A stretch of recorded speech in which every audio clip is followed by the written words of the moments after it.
G'day YouTubers. I was asked the other day about predicting how rough it was going to be when you're planning an outside trip. Well, of course, the short answer is you can't predict it. The longer answer is you can get an idea of what to expect and you can have a really good day on the water regardless. And I'm just going to go through a few of the things that I look at when I'm planning an outside trip. My first port of call is willy weather. Now, I like willy weather. Everyone's got their own favourite app, but I like willy weather because it bases its model on the Bureau of Meteorology in Australia, their weather model. A lot of the other apps base their weather models on the US model, which I don't believe is applicable to Australian conditions. I think the Bureau of Meteorology here would have a better idea of how to predict the weather here. There's also the European model, which I haven't really seen any of the apps using. But anyway, this is my port of call. You can use whatever app you believe gives you the best prediction. It's just a starting point. For those of you that aren't familiar with willy weather, the arrows show the wind direction and strength, and I have my unit set in knots for that. The red line shows the current conditions, and if you're looking at the outside weather, you'll also see the swell height, and I have my unit set in feet for that.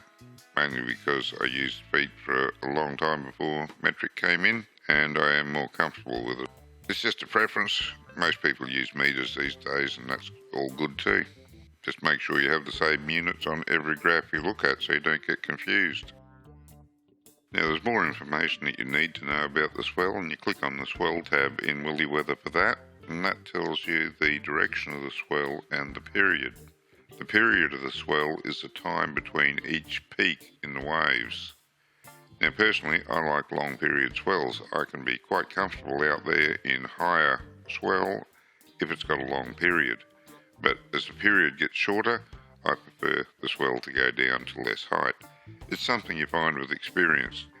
If you go out there and you're not comfortable with the conditions, then just make a note of that, and next time you see those conditions you know not to go out. It takes a few trips to get the idea, but you'll soon come to terms with just what you like in terms of swell height and period. Of course, the tide and the direction of the swell also makes a difference, and the direction of the wind. We'll talk about that just a little bit later. The next thing I do is to click on the Graphs tab, and that moves all the information into the one panel. It can be a bit hard to discern what's happening at first, but having it all there in one panel once you've seen the wind and the swell separately lets you put it together and get an overview of the whole situation. The last thing I look at in willy weather is the sun information. Now, I just like the way that they present it. It's nice and easy to understand here. I don't mind travelling at night, but I don't want to cross the bar before first light, and that's what I'm looking for, just to get an idea of what time I can leave the ramp to arrive at the bar pretty much on first light. If necessary, I'll sit around for a few minutes just waiting for the light to come good, and then I'll head out across the bar. The next thing I do is go and look at the same information in FishRanger. Now, you have to pay for FishRanger. There's a small fee for it to get the 10-day forecast. I pay for it, but you don't have to. You get a shorter forecast if you use the free version, and of course you can use any other application that you like. The main reason for using FishRanger is it presents two different weather models. It presents the Bureau of Meteorology in Australia and the US weather model. So it gives me two opinions, and I find when both opinions agree, then you can pretty much bank on the weather being what they predict. Not always, but most of the time. And of course, because FishRanger and willy weather both use the Bureau of Meteorology data, then those graphs agree pretty much exactly. Now, FishRanger breaks the swell and the waves up into their individual components. It shows the primary swell, the secondary swell, and the contribution of the wind waves to the whole equation. I find it's interesting to look at the individual components before I look at the total result. Understanding the individual components makes it a little bit easier to get an idea of what's going to happen if something changes. For instance, the wind is stronger or weaker than predicted. Gives you an idea how that's going to affect the conditions out there. Next, I look at the combined effect of the total wave out there. Now again, my units are set in feet. The arrows show the direction of the swell, and the position of the arrows shows the period of the swell in seconds. And the last thing I do in Fish Ranger is to look at the tides. Now I'm doing this just to get an idea of what the tide's going to be doing when I go out across the bar, and again when I come back in across the bar. And not that I wouldn't cross the bar on an ingoing or an outgoing tide, but it makes the conditions quite different on the bar, and I just like to know what to expect before I get there. Now the next thing I do is go and have a look at the wave monitoring buoys.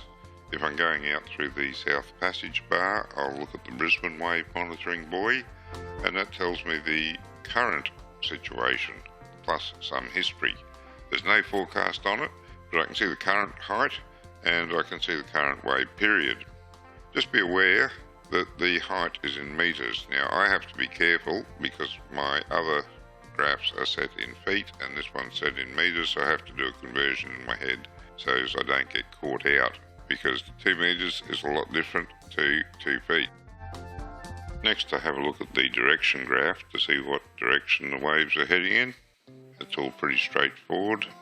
They even give you the points of the compass as north, south, east and west rather than just the degrees. The other main graph that I'm interested in on this site is the current speed and direction. Primarily the current speed. Gives me an idea of just how hard it's going to be to get a bait down to the bottom, and if necessary I can pack some bigger leads. The other graph that might interest you is surface temperature. If you're targeting a particular species that can have an influence on it. Personally, I go out for a day on the water and do some fishing while I'm out there, so I don't really care about the temperature, I don't really care what species I catch, just throw the line in and fish for something. Now if I'm heading up north of Moreton, I'll look at the North Moreton wave monitoring buoy instead. Get the local information is always important. It doesn't carry all of the graphs that the Brisbane Wave Rider buoy carries, but it carries all the important ones that I want to know about. And what's missing, I can go and have a look at the Brisbane Wave Rider buoy and get some idea of what it's like from that.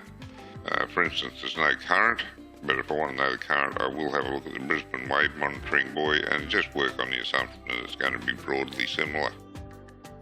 The same thing applies to the Gold Coast Wave Monitoring buoy. You'll get the wave height and direction from that, but there is no current or temperature. If you want an idea of that, you'll have to go to the Brisbane buoy and look at that and try to get an idea of what it's going to be like.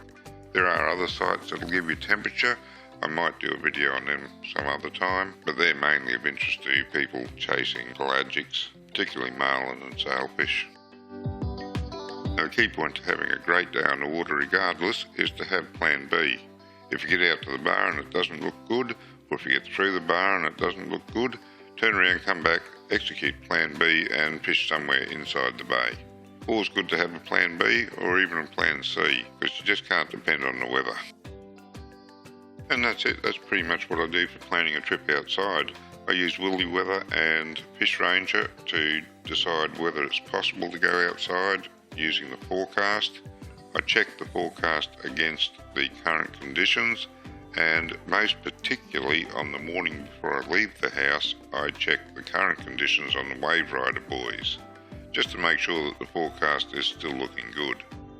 Now, how rough is too rough is something that you've got to decide. I know that I like it calmer now than I did 20 years ago. Perhaps I'm not quite as adventurous as I was. Hope you enjoyed the video. If you'd like to see more of my videos, you can go to my YouTube channel. Don't forget to click that like button, leave any comments if you've got something to say. Until next time, good fishing.